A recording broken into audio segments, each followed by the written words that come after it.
Hello, everyone. I'm Vagney Bradley, and today I am joined by Bridget Everson, who is actually a family member of mine too, who I'm so proud of. She has recently released her book, I Dreamt of a Man. Welcome, Bridget. How are you doing? Hi, how are you doing, Vagney? I'm wonderful. Yes, I'm doing well as well. We're here to really kind of take a deep dive into your book, I Dreamt of a Man. I really just want to start with the title. To me it grabbed my attention like from the very beginning, just the title alone. So could you kind of speak on how you came to, okay, I'm going to name my book I Dreamt of a Man? Well, really and truly, I had been thinking of writing a script. I had wrote a script for I Dreamt of a Man.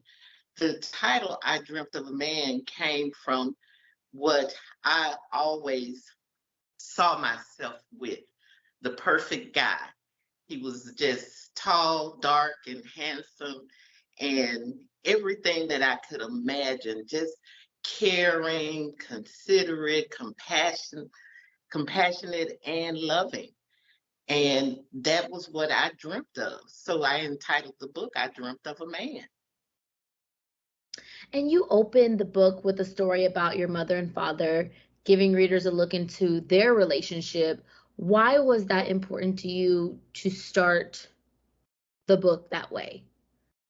Because I wanted the readers to know exactly where I started out, where it all started out for me. It all began with my father and my mother's relationship. They were, I wouldn't say always involved in domestic violence, but most of the time they were always into a terrible argument. And it was my father. He was narcissistic and just very controlling and very abusive. So, what inspired you to say, finally, I'm going to write a book about essentially my life? Like, I'm going to do this now. And why was that important for you to do? Well, a couple of my friends had told me that I needed to write a book. And I was like, no, I don't want to write a book. It's too much to write a book.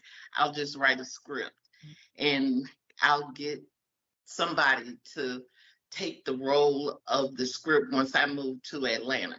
And that was what I thought I was going to do until the pandemic hit and I was stuck inside. And so I said, well, I'll just start writing a book. And the Holy Spirit just directed me in telling me that I needed to write it to other people's lives too, to show other people that I had been through some of everything.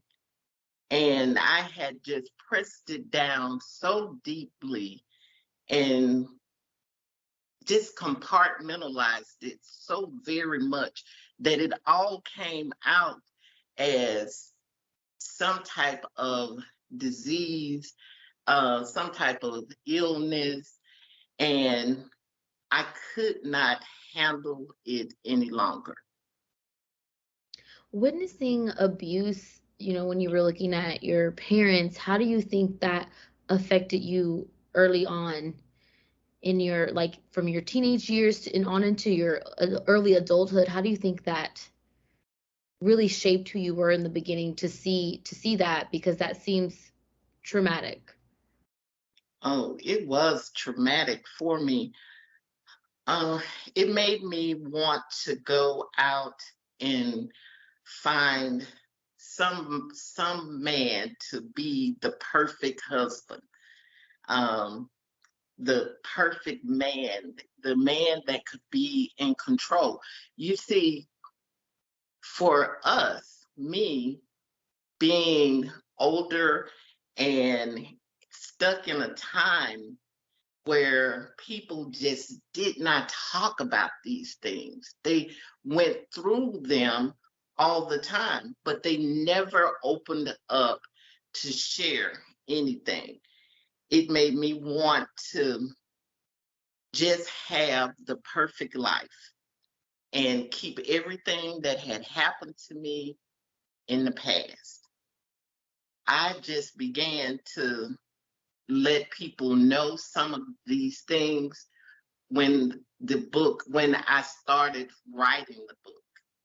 And it was it was traumatic for me. Just it made me realize that I wasn't the only one that was hurting.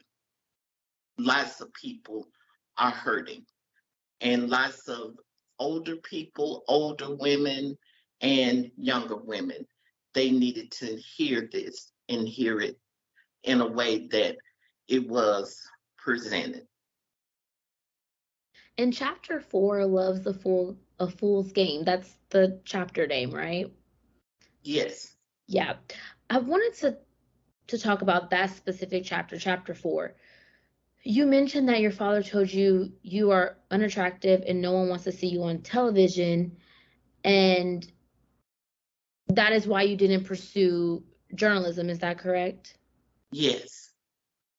Why did you feel it was important to share that in the book? Because I'm sure there are women all over the world who have been told all sorts of similar things that they couldn't or shouldn't do something because of the way they look or because of their background or whatever. I feel like that was super powerful for you to share that specifically. Could you speak more on that? I wanted women to know that I had been through that and that should not deter them from pursuing anything that they want to go after in life is there for them, no matter their size, the color of their skin, the texture of their hair, none of that matters. If you want to go for it and go for it with great passion. That was what I told everybody. And I tell everybody, you go for it. Go after it, dear. Do not wait.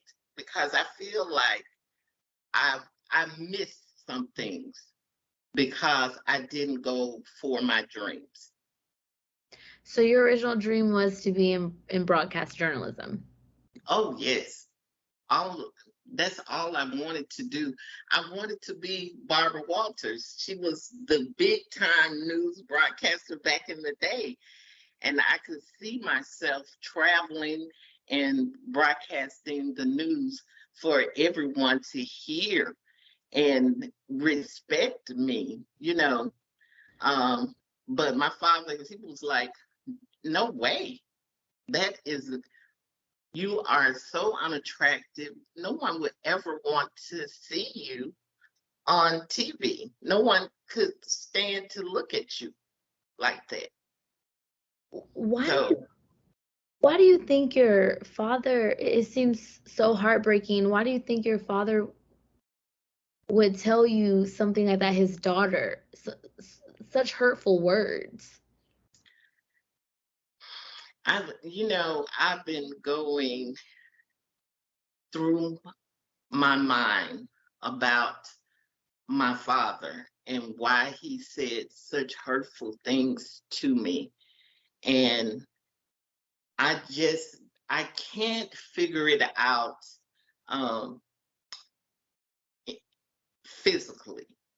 I think that a portion of him was mentally missing. Something went wrong in him, and he just took it out on me because I was the closest thing to my mother. My mother took most of the grief from my father, and I was next. And so he just found me and took out so much of his anger upon me. do you feel like you've, I don't want to say gotten over it, but have found a way to cope and deal with that hurtful past? Oh yes, I've forgiven him and everyone. I know that it is all a part of the process. You have to go through some things in life, and they build you up and they make you grow up to be a better person, to be a better mother, a better friend, a better sister. Um, it was just life. And that is why I was telling some people in the commercial that I did for the book. I did that one on Facebook, and I was telling them that, you need to be your best. And by you forgiving people for the things that they have done to you, that helps to make you even better. Every time you have to forgive people for the things that they have done to you, because if you don't, you're going to stand still and you're not going to move, because that is not God's will for our lives. He wants us to forgive, love, and move forward in everything. And that is what I believe. In chapter 6, you talk about the devil hiding out in plain sight. Um, can you tell me more about that relationship that you talk about specifically in chapter 6, Floridian craze?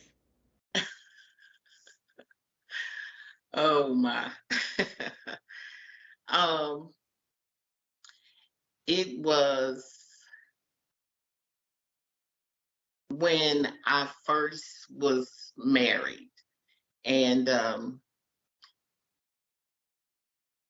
mean, he seemed like he was going to be the perfect guy. You know, he was a gentleman when he was in front of my parents, my family, and when he got me home, it was absolutely crazy.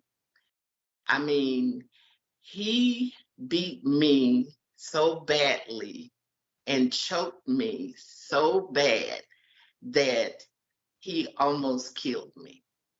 And the only reason that he stopped was because he felt the warm tears coming from my eyes upon his hands. And it was just as though Satan just standing there applauding him, telling him to go on, kill her. That's what I really want you to do, you know. And throughout the book, I mentioned Satan standing there or in the car with me in places like that.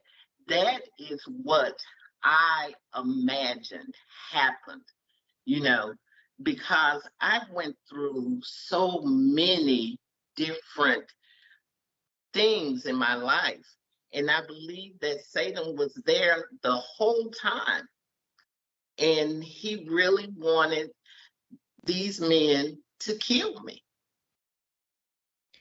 When going through such terrible abuse, how did you continue to go on? Like, how did you keep going and getting up every day? And how did you continue on?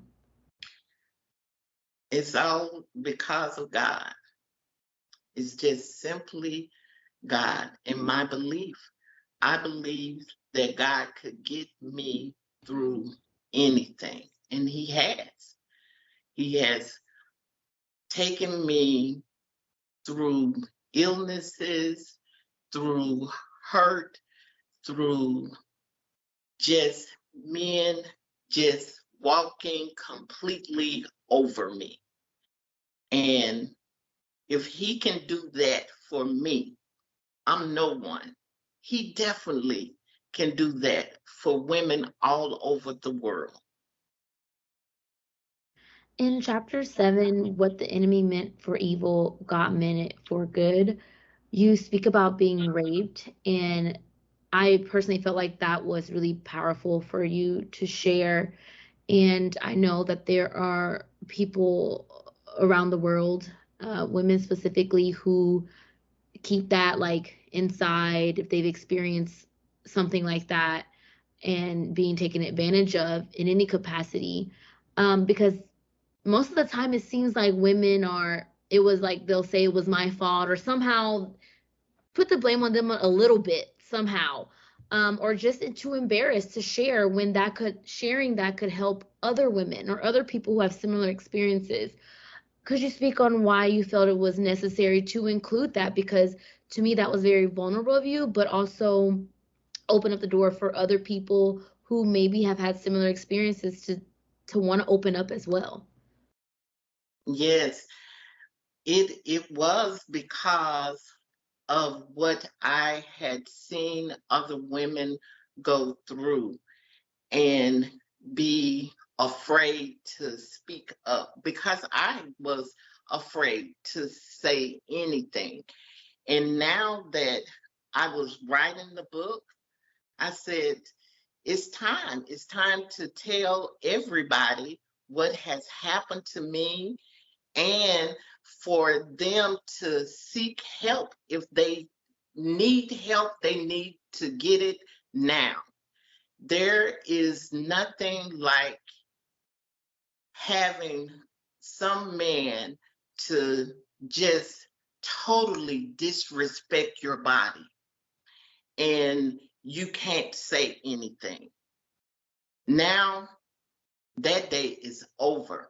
If someone disrespects your body, you should absolutely tell someone what happened to you and have that person arrested.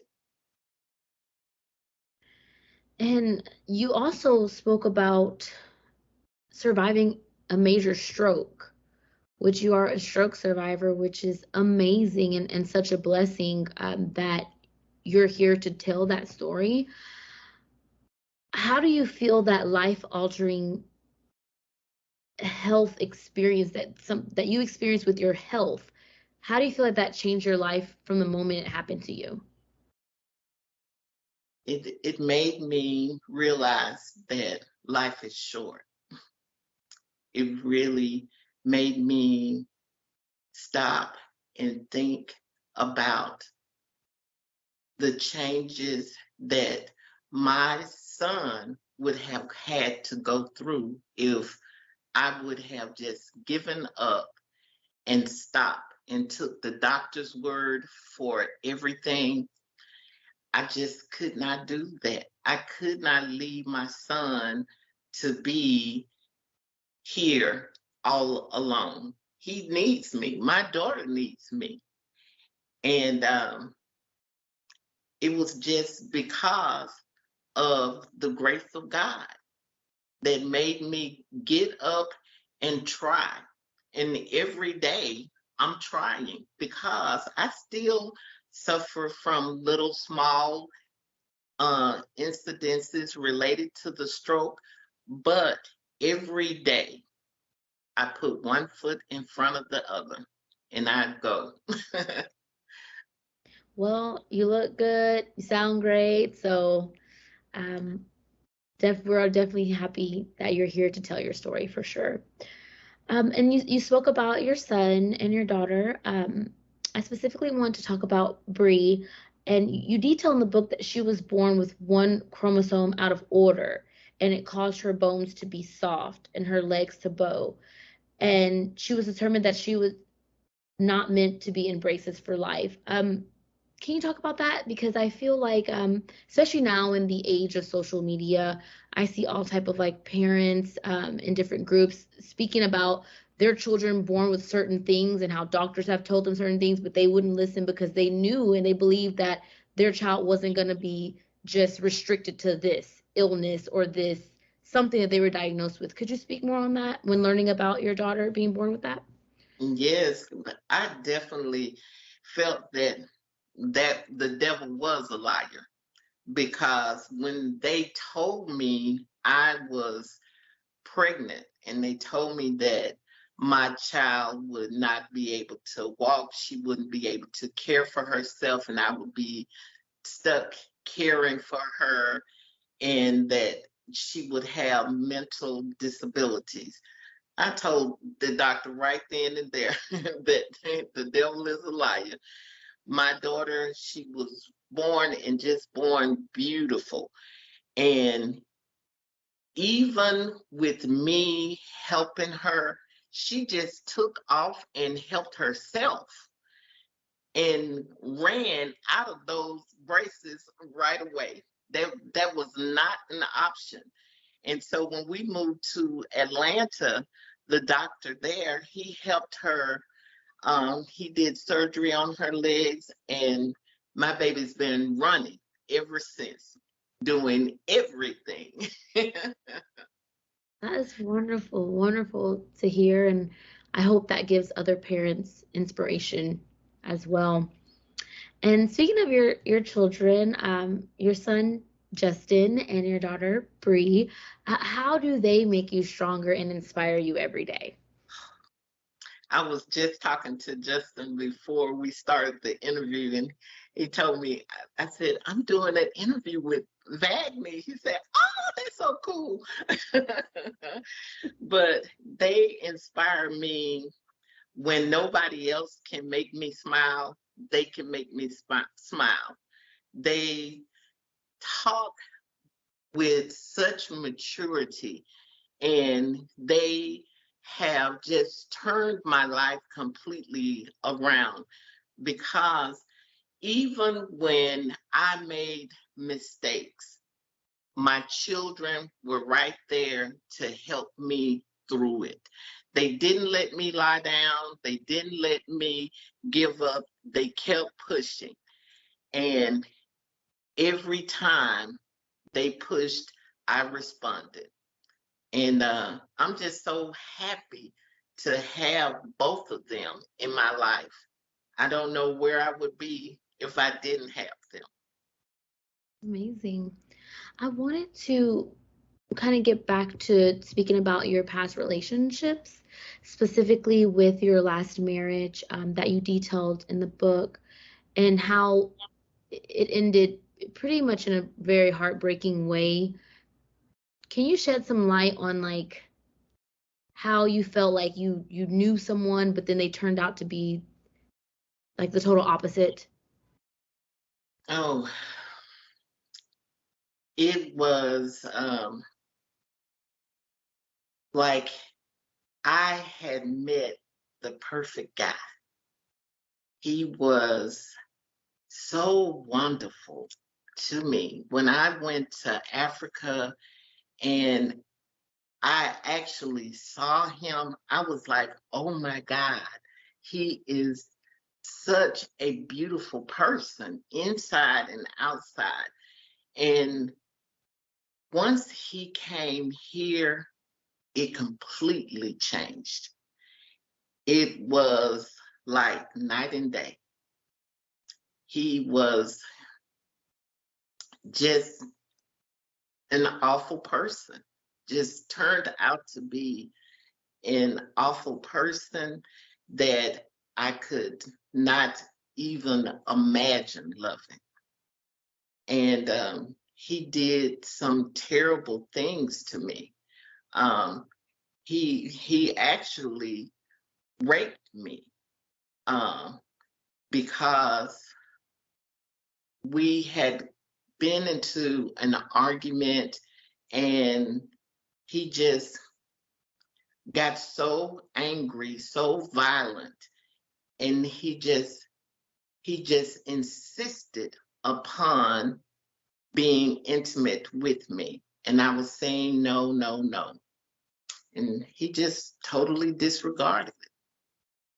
So For women who have similar stories or experiences, what would you say to them when they feel like they want to be with someone, but they know deep down inside, okay, I'm seeing too many red flags, and at this point, the relationship has to end, but they don't know how to end it or they don't know how to break away from it? Do you have any advice? the thing that I say, if you see red flags, you've got to get away from that person. You will have to do it um, slowly, sometimes strategically, but you must get away from that person because with me, um, I gave him what he wanted and he left. But he came back in 2 weeks telling me that his name was on the list. And while he was away, I went to the manager of the apartment and I explained the situation. She said, we can draw up a new lease without him. And that's what we did. And he could not move back in. So it's all types of ways to get away, but you must get away when you see those red flags. Do not ignore them. Take them seriously and do what you have to do to move. Now that you're away from and done with that relationship and you've had time to heal, do you feel like you have properly healed from that experience? I think that I am working on it more each day. Um, and I think that I would be able to say that I'm healed from it, but every day there is something new that may pop up about him or something in mind. But everything that pops in your mind, it is not supposed to be there. So you just have to call the devil out and send him on his way and let him go and be done with it. That's the only way that you can totally be clear and free of any type of bad relationship that you've been in. And as you mentioned earlier, your faith is really clear, like throughout this book. Um, are there any particular scriptures that you lean on a daily basis that get you through tough times, good times, any kind of times? um, let's see. There is the great I am. I just keep that in my mind all the time. And I can do all things through Christ who strengthens me. Those two, they remind me of who I serve. And by me saying I can do all things through Christ who strengthens me, I know that there is nothing in this world that can stop me. Nothing. And that's where I feel that everybody should be, knowing who they serve, the great I am, and knowing that they can do all things through Christ who strengthens them. That's beautiful. Yes, that's Philippians 4:13. Very powerful, very powerful. Is there anything else you want readers to know? Any other chapters that you would like to shine a light on and speak about? Oh, I wanted to read a poem from my book. This is the poem entitled, I Dreamt of a Man. You see, I dreamt of a man that would love me until the end of time. I dreamt of a man that would love his family more than himself. You see, I dreamt of a man that would love me like I was unforgettable, like I was a part of his soul, like I was someone he could not bear to see hurt or living alone in this world, like he saw a magnificent painting and suddenly he was looking at me. You see, I dreamt of a man, but why hasn't a man dreamt of me? Wow, that is absolutely powerful. So that leads me to this. How can people purchase your book and read about your life? How can people access this book? They can go to Dorians.com and purchase my book there, or they can go on to Amazon or Google and purchase the book from those two also. Great. Well, again, thank you so much, Renee. Since your family, I know you as Renee, but for everyone else, it's Bridget Renee Everson. Her book is out, I Dreamt of a Man. Thank you so much.